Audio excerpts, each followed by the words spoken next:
Bonsoir. Je suis ravi de vous retrouver pour une nouvelle histoire. Avant de commencer, un grand merci à vous d'être là et de prendre le temps d'écouter mes récits. Si ma voix vous aide à vous endormir, pensez à vous abonner et à liker la vidéo. C'est un petit geste qui soutient mon travail et m'encourage à vous offrir encore plus d'histoires. Pour plus de récits originaux, livres audio adaptés et contenus plus travaillés, rendez-vous sur ma chaîne principale. Le lien est dans la description. Ce soir, imaginez la douceur d'une vie paisible soudain, troublée par des lettres mystérieuses qui, chaque semaine, apportent leur lot de confidences et de secrets inconnus. Que feriez-vous si un fil invisible reliait votre existence à celle d'inconnus par la simple magie des mots?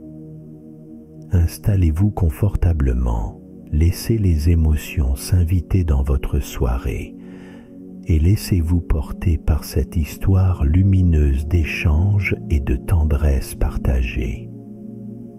Bonne écoute et douce nuit.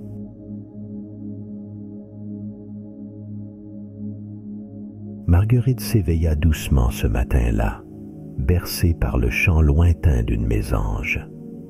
À cette heure encore pâle où la lumière s'infiltrait timidement entre les rideaux de toile, la vieille maison semblait retenue entre sommeil et veille. Marguerite savourait ce silence ouaté, le réconfort léger de sa couette, le parfum discret du tilleul de son thé de la veille qui flottait encore dans l'air. À 70 ans, ces matins n'avaient plus rien de pressé et chaque geste était désormais un petit rituel. Elle se leva, enfila son gilet de laine, puis ouvrit la fenêtre sur le jardin. L'air frais du printemps lui fouetta agréablement le visage. Le monde semblait suspendu, hormis le pas précipité du facteur au bout de la rue. Marguerite, comme chaque mercredi, glissa ses pieds dans ses bottines et descendit l'escalier grinçant. La boîte aux lettres vertes, cabossée par le temps, lui réservait rarement des surprises. Factures, quelques prospectus, le courrier administratif qu'elle rangeait patiemment. Depuis la disparition d'Henri, la routine des lettres s'était installée dans le calme. Ce matin-là, pourtant, entre une publicité pour des semences et l'enveloppe beige du centre des impôts, elle trouva une lettre inhabituelle. Le papier, épais, crème, était glissé dans une enveloppe calligraphiée et portait fièrement ce nom, Émile Dupuis. Le timbre, fleuri, laissait deviner une main attentive, soignée. Marguerite fronça les sourcils. Elle ne connaissait pas d'Émile Dupuis, ni dans sa rue, ni dans tout le village, du moins pas à sa connaissance. Mais l'adresse était bien la sienne, écrite en lettres régulières et sûres. Elle hésita, faillit reposer la lettre, puis la retourna entre ses doigts, curieuse. Il y a des jours où le hasard s'acharne à bousculer mollement l'ordre des choses. Elle remonta dans la cuisine, posa la lettre sur la table et fit chauffer de l'eau, l'enveloppe toujours entre les mains. Un moment, elle observa le chat qui la fixait du rebord de la fenêtre, puis céda à la tentation. D'un mouvement prudent, elle ouvrit l'enveloppe dans ce silence qui donne toute leur importance aux petits gestes. La lettre était manuscrite, fine, presque hésitante. Marguerite s'installa et lut. « Cher Émile, je t'écris parce que je n'ai plus que cela, les mots, quand tout le reste m'échappe. Les jours passent ici sans que j'arrive à comprendre ce qui a bien pu changer entre nous. J'aimerais une explication, un espoir, ou, à défaut, une réponse. Je me sens perdu sans ton regard, alors je t'écris dans l'attente d'un signe, du moindre signe. Dis-moi si je dois persister ou tourner la page. Je t'embrasse, même si peut-être tu ne liras jamais cette lettre. Lucie. Marguerite relut lentement, absorbant la tristesse comme on retient sa respiration un bref instant. Lucie, visiblement jeune, semblait perdue, désemparée. Marguerite s'attarda sur la délicatesse de certains mots, sur cette attente qui transpirait derrière la lettre. Un monde d'inconnus s'entr'ouvrait soudain derrière un prénom mal attribué. Mais Émile n'habitait pas ici. Émile ne lirait pas cette lettre. Un étrange malaise se mêlait à la tendresse qu'elle éprouvait pour cette voix mélancolique.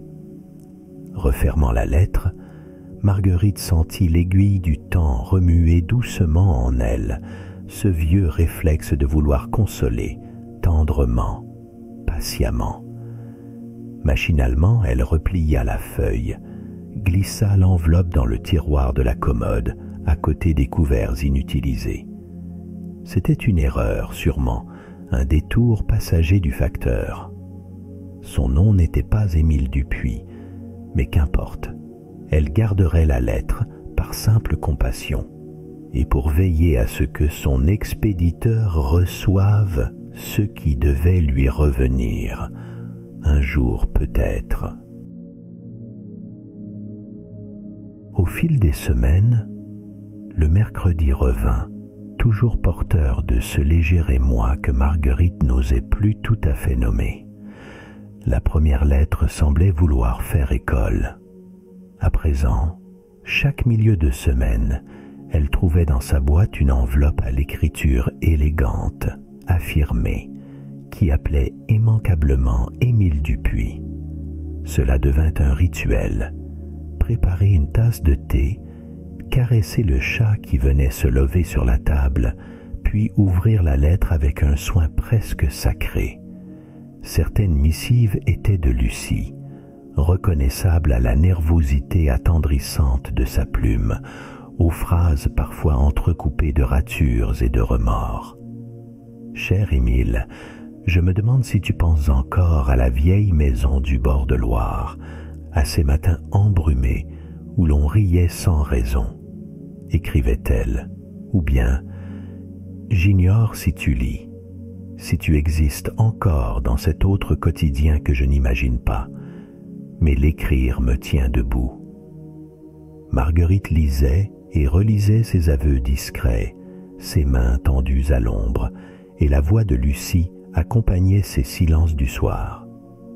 Une semaine, une autre écriture s'imposa, celle de Thomas, jeune homme à la calligraphie irrégulière, énergétique, qui semait les points d'exclamation sur le papier comme des miettes de pain. « Émile, je sais que tu es passé par là, toi aussi, avant de partir à la ville. Je n'ose pas. Je tourne en rond devant la mairie, j'écoute les trains passer sans trouver le courage. Tu ferais quoi, toi?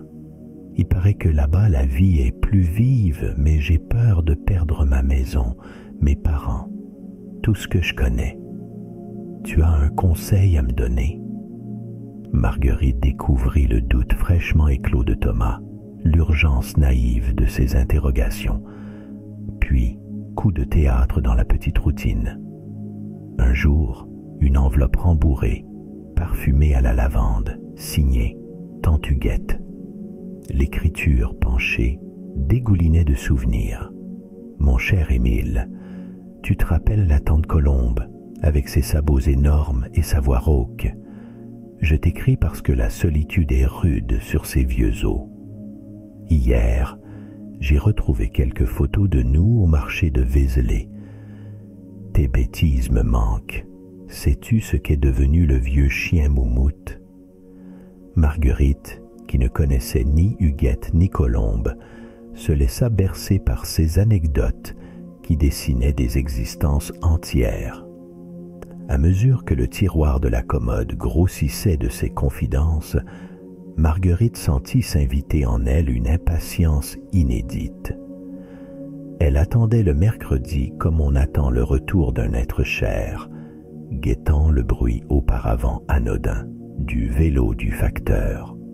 Le petit chat, complice, venait flairer les enveloppes, tandis que Marguerite, chaque semaine, s'octroyait une parenthèse de lecture portée par ces voix qui, bien qu'adressées à un inconnu, réchauffaient sa solitude sans la presser de questions.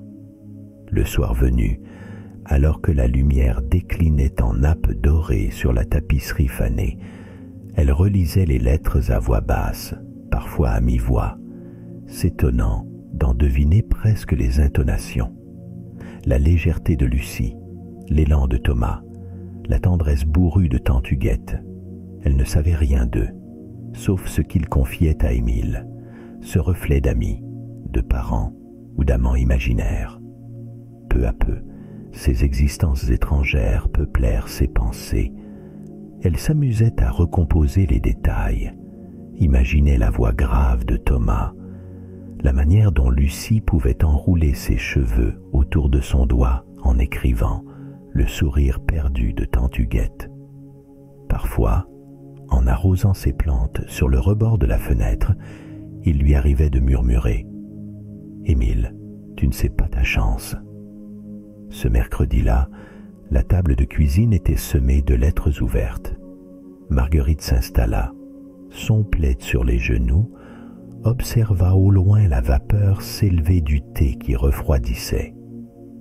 Une part d'elle savait qu'elle attendait déjà la prochaine lettre, ce rendez-vous étrange et fragile que le hasard avait déposé sur le seuil de ses jours.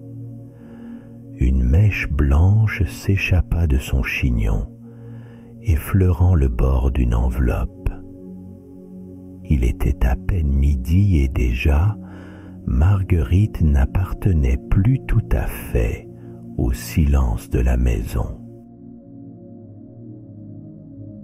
La lettre de Thomas était arrivée ce matin-là, pliée d'un geste fébrile, une encre à peine sèche sur le papier bon marché. Après le départ du facteur, Marguerite l'avait glissée sous sa tasse, hésitant un instant à la lire, comme si le message qu'elle devinait contenir pouvait troubler l'équilibre silencieux de la pièce. Pourtant, la curiosité l'emporta. Les mots de Thomas, cette fois, vibraient d'un trouble impatient. « Émile, tu ne trouves pas ça étrange d'hésiter autant? Tout le monde paraît savoir quoi faire, sauf moi. Partir, rester. J'ai l'impression de rater quelque chose, quel que soit mon choix. La ville me fait peur, mais j'ai peur de rester. Pardon si ça t'ennuie, j'avais juste besoin de le dire. » Marguerite demeura longuement immobile, la lettre posée devant elle, les doigts entremêlés. Une émotion familière, douce et imprévue traversa sa poitrine. Elle se revit, elle aussi, âgée de 20 ans, debout devant la porte de son enfance, la valise prête, incapable de choisir un chemin.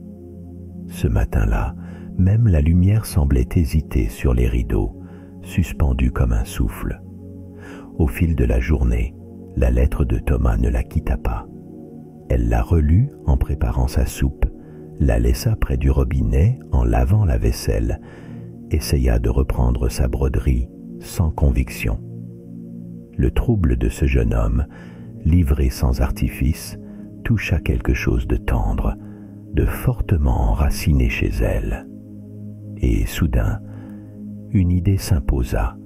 Pourquoi ne pas lui répondre?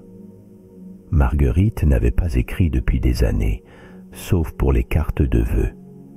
Elle sortit une feuille crème de son secrétaire, choisit un stylo à plume un peu râpeux, posa la pointe, hésita, puis laissa couler les mots comme on ouvre une fenêtre sur un matin tiède.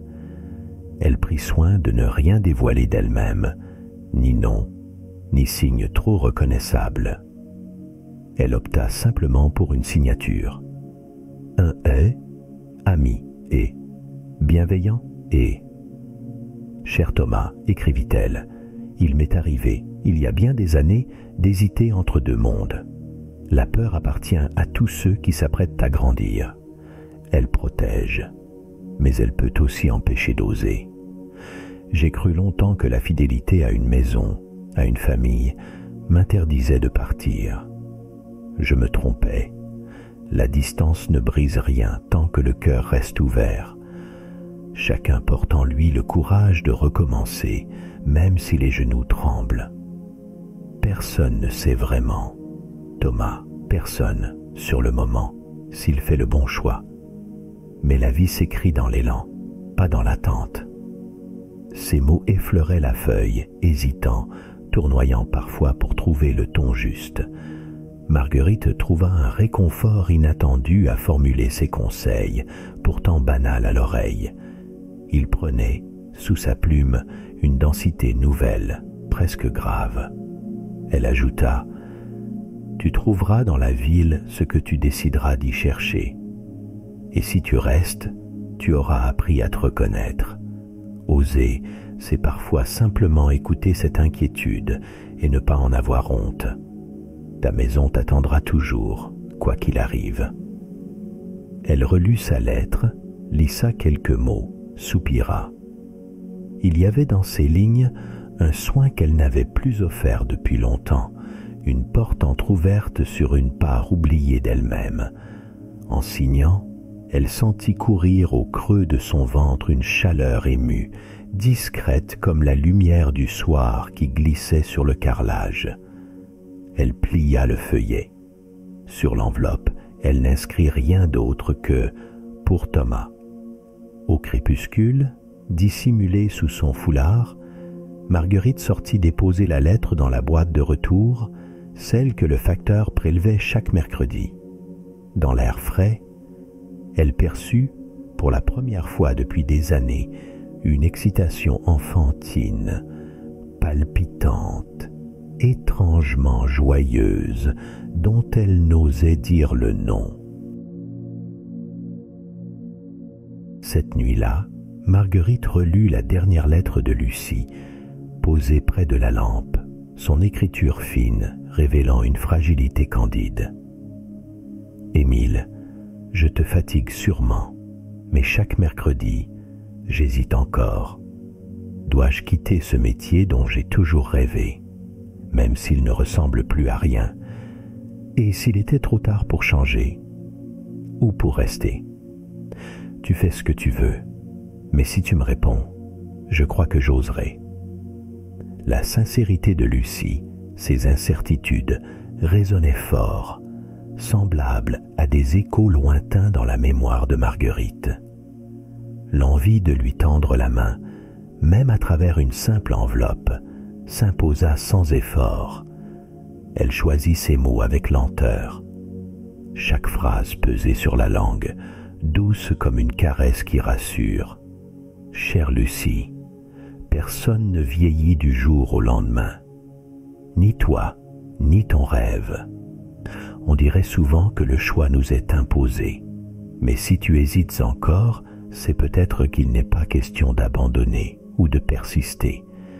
Il s'agit simplement de s'offrir le respect, la douceur de te demander ce que tu désires aujourd'hui plutôt qu'hier. Tout peut changer, Lucie, même si tu ne changes rien du tout. Ce n'est jamais trop tard pour s'écouter, jamais trop tôt pour s'accorder la permission d'être fier de soi. » Marguerite glissa le tout dans l'enveloppe. Elle demeura un long instant devant la fenêtre, le souffle mêlé à l'humidité du jardin, et sourit à l'idée de Lucie, nulle part et partout à la fois, déposant ses angoisses dans une boîte impassible, sans savoir que, quelque part, une inconnue veillait tout doucement sur ses nuits. Le mercredi suivant, une lettre signée Huguette atterrit dans la pile. Marguerite reconnut l'écriture ronde, lentement appliquée, pareille à celle d'un carnet d'enfance. Huguette n'attendait pas de conseils, simplement quelqu'un qui écouterait. « Émile, te souviens-tu de la roseraie en bas du chemin? J'y passais l'été. Mon père m'y racontait la guerre en mâchonnant une racine d'angélique. J'ai peur d'oublier tout cela. peur qu'il n'y ait plus personne pour se souvenir avec moi. Marguerite sentit un pincement discret. Elle ne connaissait pas la roseraie, ni l'odeur de l'angélique en été, mais elle percevait l'élan aveugle de Huguette, ce besoin vital de confier la mémoire avant qu'elle ne s'efface. Les mots lui vinrent, infusés de gratitude silencieuse. « Chère Huguette, merci pour ce parfum de souvenir que tu m'offres.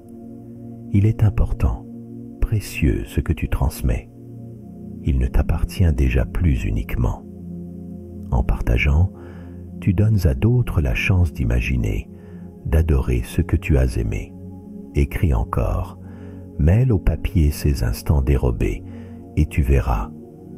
On oublie moins à plusieurs mains. » À chaque lettre expédiée, Marguerite découvrait une joie apaisante, douce comme une laine sur les épaules. Les réponses lui demandaient soin, délicatesse, mais aussi un détachement lucide. Elle ne pouvait rien réparer, seulement raviver une lumière sur le seuil des autres. Ces missives anonymes, effilées d'espérance, circulaient sans bruit de la main d'un facteur distrait aux intimités vacillantes.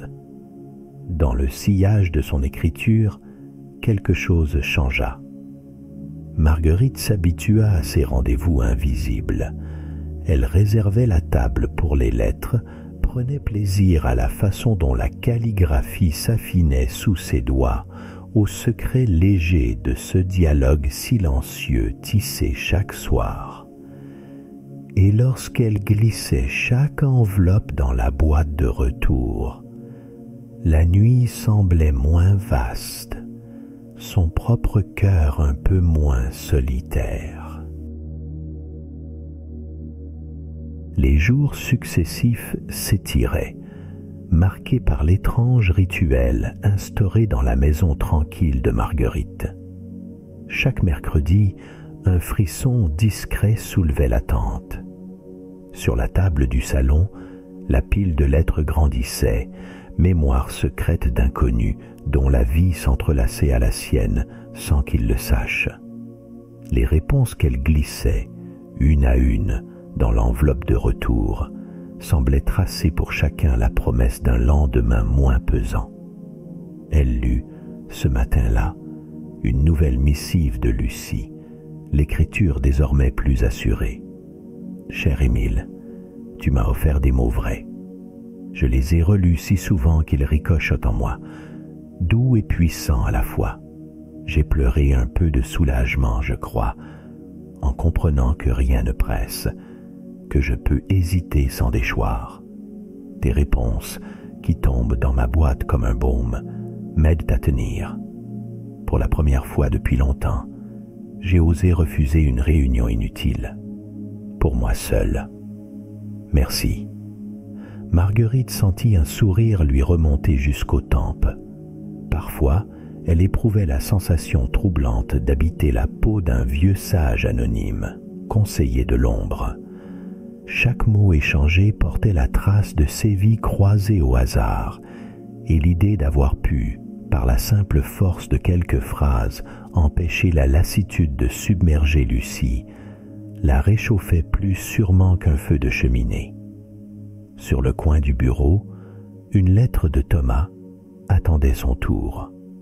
Il écrivait « Cher Émile, aujourd'hui, j'ai acheté un ticket pour la ville. Je crois que ton dernier courrier a coupé court à mes hésitations. Je m'invente trop souvent des barrières, mais tes encouragements, c'était le coup de pouce qu'il me manquait. Demain, je tente l'aventure, et tant pis si je me trompe. Merci, sincèrement.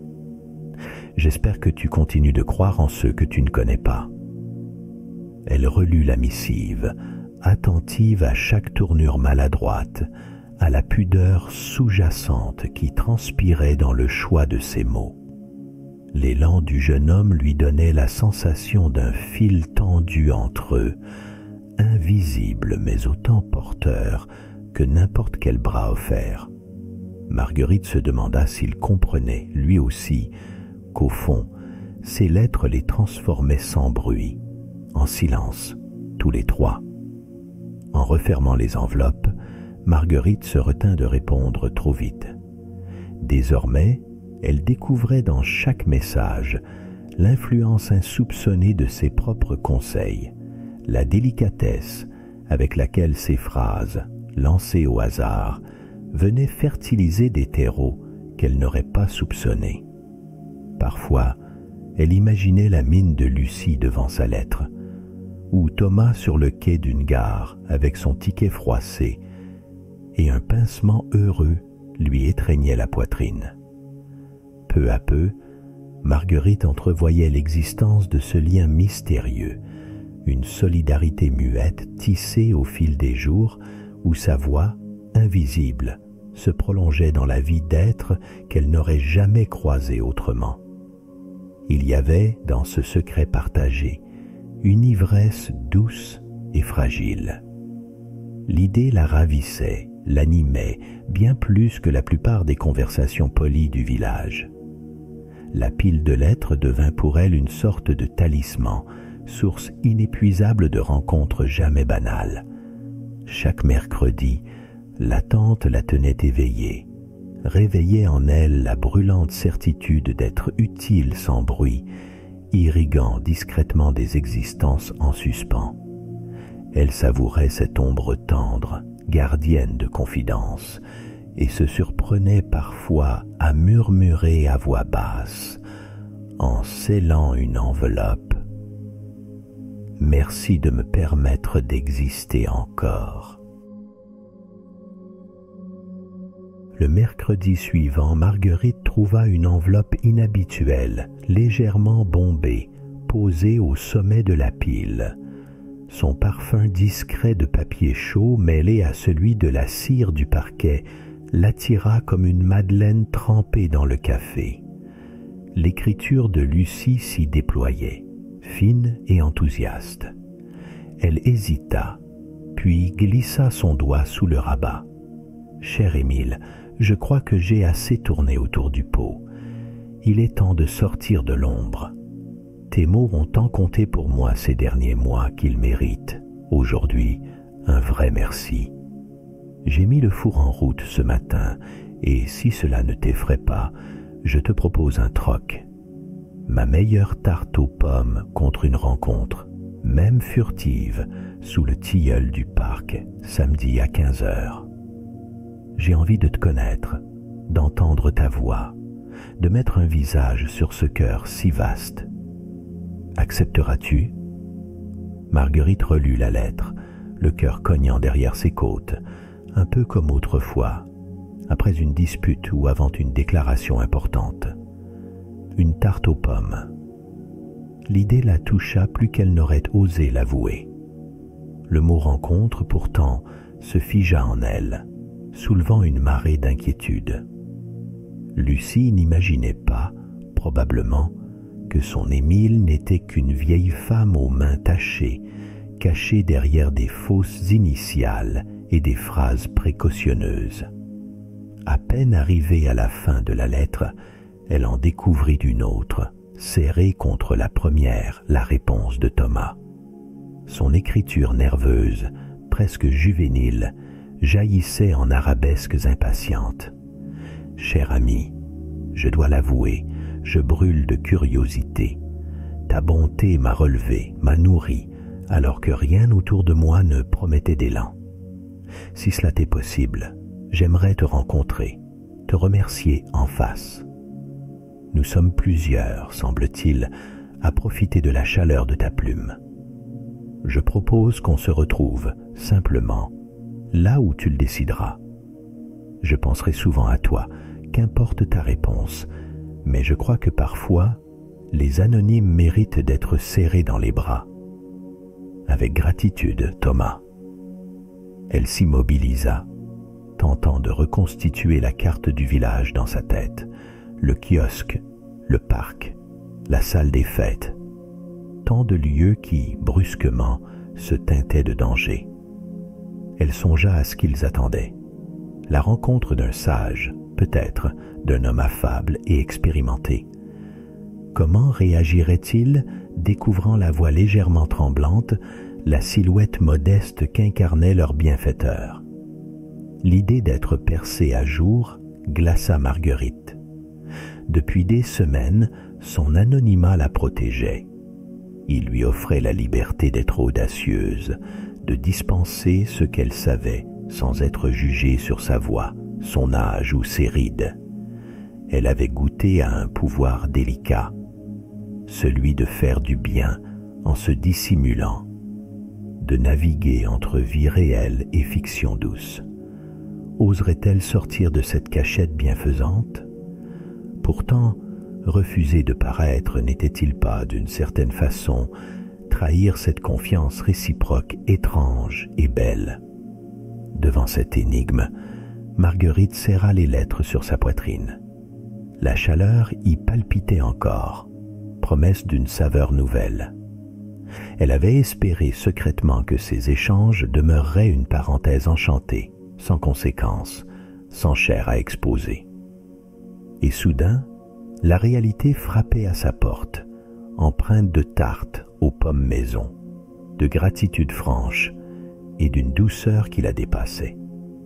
Marguerite observa le courrier, les doigts irrémédiablement attachés à ses feuillets précieux. Elle entendit presque, dans le silence de la pièce, la voix claire de Lucie et la sincérité de Thomas, mêlées dans une attente qui ne souffrirait aucune échappatoire. Les mots ordinaires de la vie, jusque-là absents, s'invitaient par la fente de sa porte. Plus rien n'était tout à fait à l'abri. Marguerite resta longtemps immobile dans le fauteuil, les yeux rivés au rideau que la brise soulevait par instants. La lumière de la fin d'après-midi glissait sur le papier des lettres posées devant elle, traçant d'infimes ombres. Les mots de Lucie et Thomas s'étaient insinués sous sa peau, réveillant un vieux vertige. Devait-elle répondre à cet appel ou retourner à la discrétion de ses habitudes, là où personne n'attendait ni question ni justification? Parfois le passé s'invitait dans sa réflexion, lui rappelant la dernière fois qu'elle avait osé, qu'elle s'en était remis au hasard des échanges sans l'armure de l'anonymat. Cette pensée la traversa, fragile, et elle se surprit à sourire, lucide sur ses propres hésitations. La nuit tomba sans qu'elle s'en aperçoive vraiment. Les bruits du village, assourdis par le double vitrage, ponctuaient ses pensées de cliquetis rassurants. Un moteur lointain, la porte métallique de l'épicerie, un rire d'enfant qui décrochait avant de disparaître. Marguerite tourna et retourna dans son lit, se levant dans la chaleur rassurante de ses draps, incapable de trouver le sommeil. Les mots se rejouaient en boucle, porteurs de gratitude et d'espoir muet. La tentation était grande de ne rien changer, de laisser Lucie et Thomas patienter, d'attendre que l'envie s'émousse, que la vie déborde ailleurs. Mais un autre sentiment, plus impérieux encore, s'infiltrait doucement, l'impatience de l'inconnu, la curiosité de voir, d'entendre, de goûter leur sincérité hors du papier. Elle se leva avant l'aube, bien décidée à ne pas laisser la peur lui dicter ses gestes. Une vieille feuille à lettres à bord festonné traînait dans le tiroir de son secrétaire, au fond de l'entrée. Elle l'attrapa, hésitante, et la caressa du bout de l'index. La consigne du jour: choisir ses mots avec soin, ni trop cérémonieux, ni trop familiers. Marguerite réfléchit. Fallait-il préparer Lucie et Thomas au choc de la découverte, devancer l'effet de surprise par la douceur de son écriture? Elle renonça à toute mise en scène, convaincue que la simplicité ferait loi.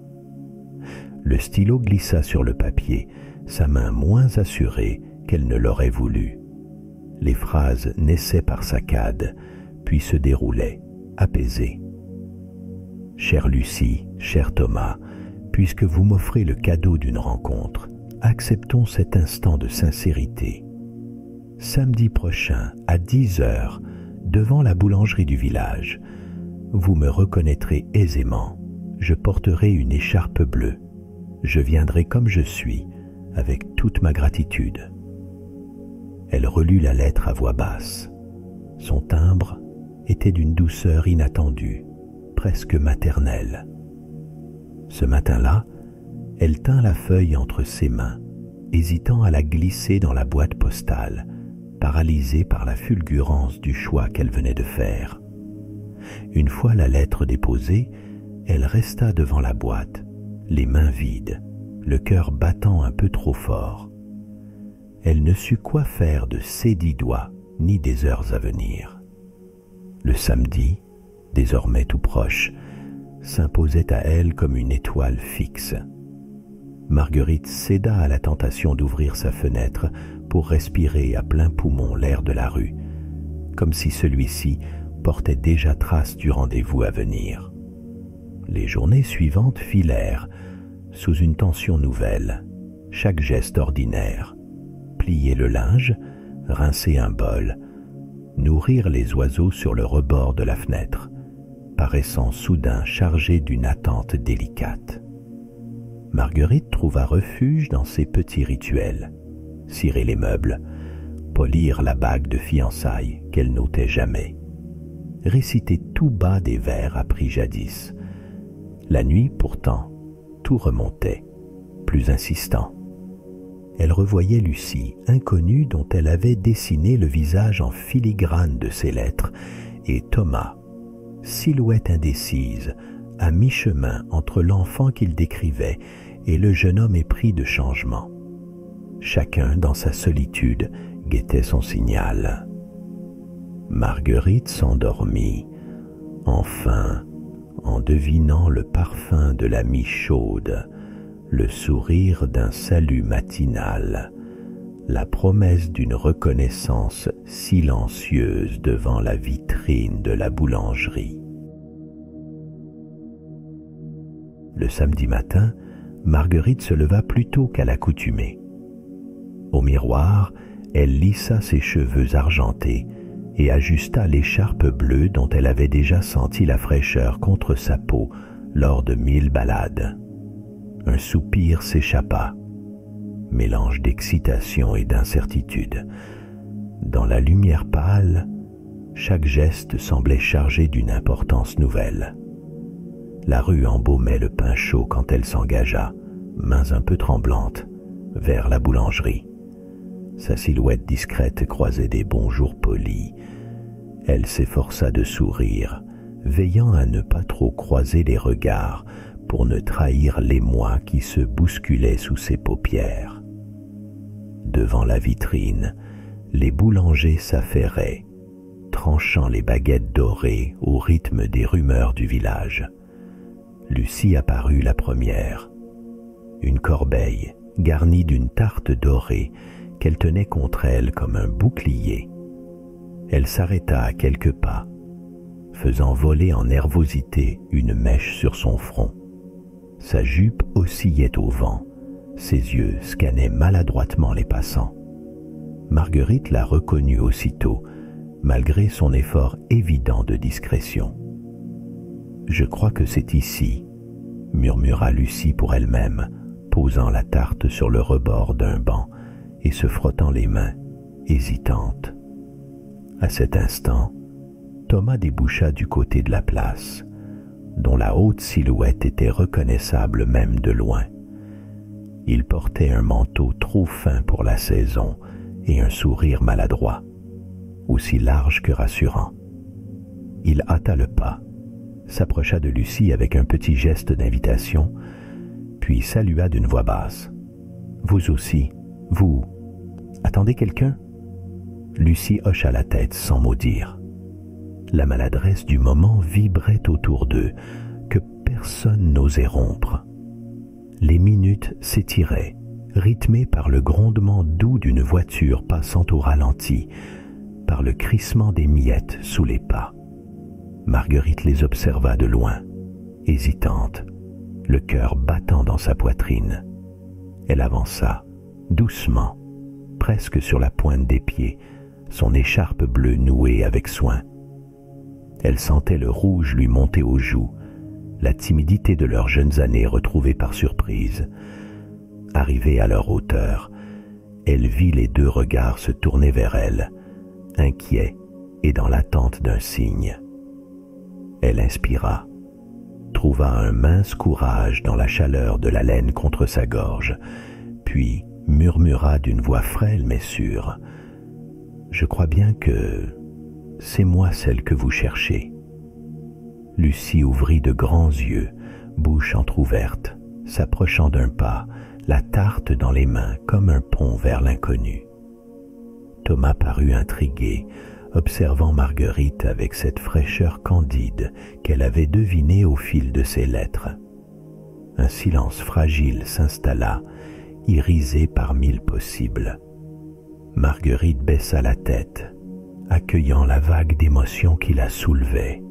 « Je me dois de vous l'avouer, c'est moi qui ai répondu à vos lettres. Je ne savais pas comment ni quand, mais aujourd'hui, il me semblait qu'il fallait oser. » Lucie serrait la tarte contre elle, comme pour y enfouir son trouble. « Merci » souffla-t-elle, si bas que le mot se dissipa dans l'air du matin.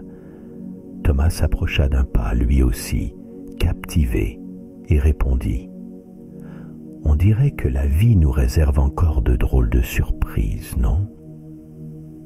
La clochette de la boulangerie tinta, et autour d'eux, le village reprit son cours habituel.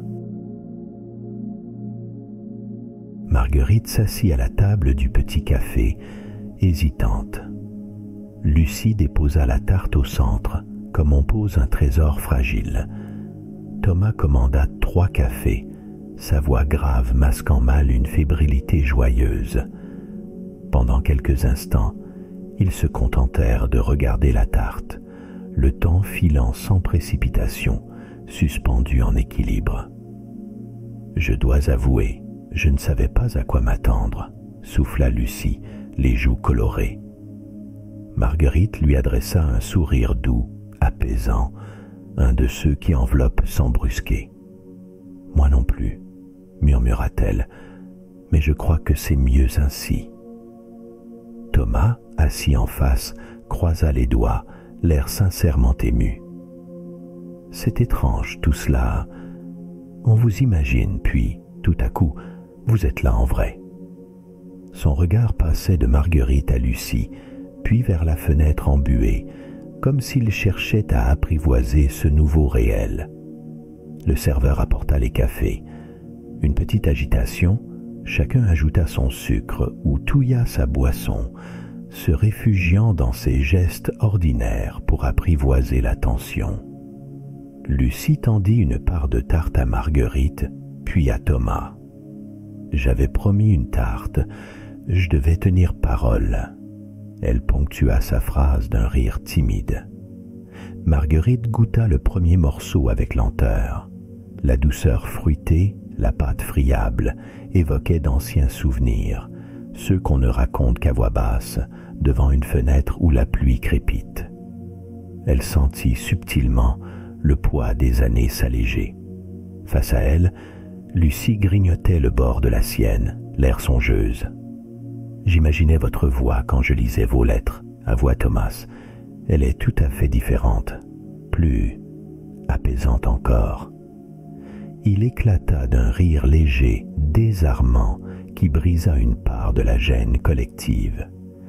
Lucie leva les yeux vers Marguerite candide. « Vous écrivez d'une façon si chaleureuse.